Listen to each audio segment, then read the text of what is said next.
What is up, guys? My name is Ryan Tuesday 18 on the Ryan Tuesday 18 Forever channel, and tonight I'm doing my WWE Battleground review for July 24th, 2016, live in Washington, D.C. at the Verizon Center.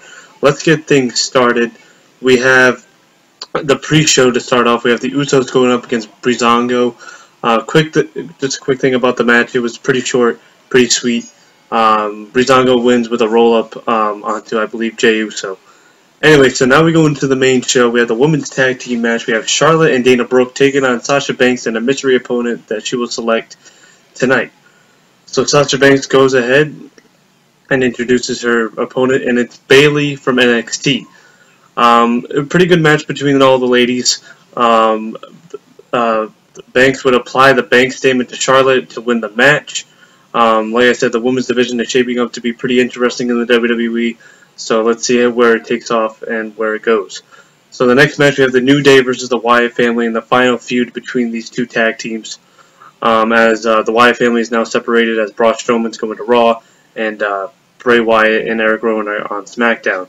The New Day are obviously on Monday Night Raw, so who knows what's going to happen with the tag team division from here on out. I mean, you have American Alpha on SmackDown, you have the Vaudevillains on SmackDown, you have, all these tag teams, Enzo and Cass, and the list goes on and on.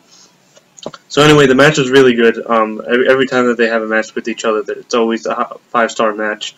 So pretty much just to wrap things up, we have Bray Wyatt hitting Sister Abigail on Woods to pick up the victory for the Wyatt family.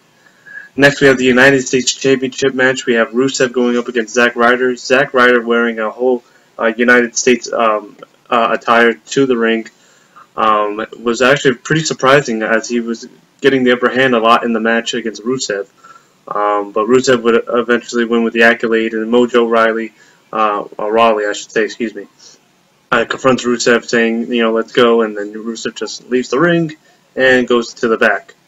Next, we have a backstage segment with Rollins, Mick Foley, and Stephanie McMahon. Pretty much Rollins calling himself the Tom Brady, the LeBron James, and Channing Tatum all wrapped up into one, and saying that he's going to bring the WWE title home to Monday Night Raw for the brand extension.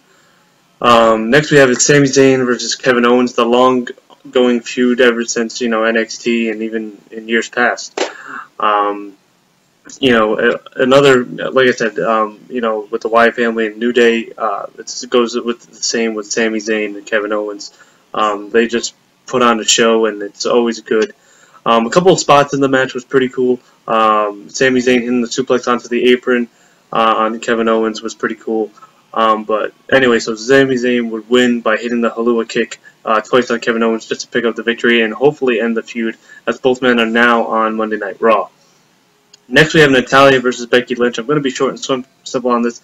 Not the greatest of matches. I mean, I'm not a big fan of Natalya. I really never have been, so that's all really much I can say. So pretty much Natalya applies the sharpshooter onto Becky for a second time in the match, and pretty much Becky taps out in a, just a depressing fashion, and nothing really much to say about it.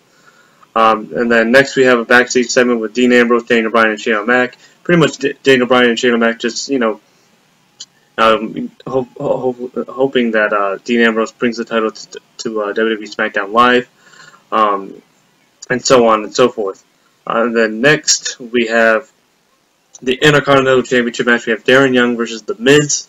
A pretty interesting match. I mean, yeah, the whole, character of Darren Young, trying to make him great again versus The Miz, who's, I really just wish there was just a different, Intercontinental Champion at this time. I mean, The Miz, he's an okay wrestler, but not the greatest, and he shouldn't really hold the belt. It should be more deserving to someone else. I wouldn't actually mind Darren Young actually winning this contest, but unfortunately, The Miz would hit Bob Backlund outside and causing Darren Young to win by disqualification. Next, we have the 6-man tag team match. We have Enzo and Cass and John Cena going up against the Club. Another very fascinating match. John Cena would hit an AA from the second rope onto AJ Styles to pick up the victory for himself, Enzo, and Cass. So we'll see what Enzo and Cass do on Monday Night Raw and what John Cena does on Friday Night SmackDown. SmackDown Live on Tuesdays. Pretty much what I think about John Cena. You guys all know, not the biggest John Cena fan, but I'm pretty sure on SmackDown he's just going to continue his feud with AJ Styles, and we'll just see where it goes from there. Next we have the highlight reel with Randy Orton. Just a couple quick, pointers. There was an Ellen chant for Chris Jericho, as Randy Orton would allude to his haircut, making it look very familiar to Ellen DeGeneres. So that was going on during the whole segment. And then obviously, the surprise RKO to Jericho, which we all knew was going to come during the highlight reel, so nothing really too surprising there. And then finally, we have the main event. We have the WWE Championship, the Shield Triple Threat match between Dean Ambrose, Seth Rollins, and the returning Roman Reigns. One hell of a match. A lot of spots in the match. You had the Shield powerbomb to Roman through the Spanish announce table. Rollins and Ambrose really going at it on Roman Reigns, and Roman Reigns pretty much looking weak throughout the match. I mean, yeah, there was some spots that he was, I guess brutal and unimaginably strong and all this other stuff. But pretty much it was Dean Ambrose and Seth Rollins that really pretty much carried the match. I mean, it was one hell of a match. Wish they held it for SummerSlam, but we'll see what they do with the WWE title, and if we're going to be introducing a second title for Raw, or if it's Dean Ambrose handing over the title to Raw. I don't know. But anyway, so Dean Ambrose would pull off with the victory, hitting 30 Ds on Reigns. Previously to that, Roman Reigns would hit the Superman punch and the spear on Rollins, so Dean Ambrose would take advantage of that, hit 30 Ds, and pick up the victory. And Dean Ambrose is still your WWE Champion.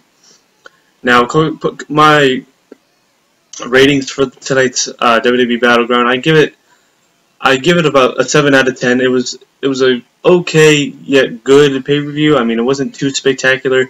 Like I said, there was a couple matches that really were good. I mean, you had Sami Zayn versus Kevin Owens, obviously the Shield triple threat match, and then obviously Enzo and Cass and John Cena with the Club was also really good, and also same thing with the Wyatt family and the New Day. So anyway, guys, so this has been my WWE Battleground review. Let me know your thoughts on Battleground. Let me know what your thoughts on the WWE brand extension are. What do you think they're going to do with the title? Are we going to introduce another one? And as always, guys, my name is Ryan18. Till the next video, guys. I'll see you guys tomorrow. Deuce.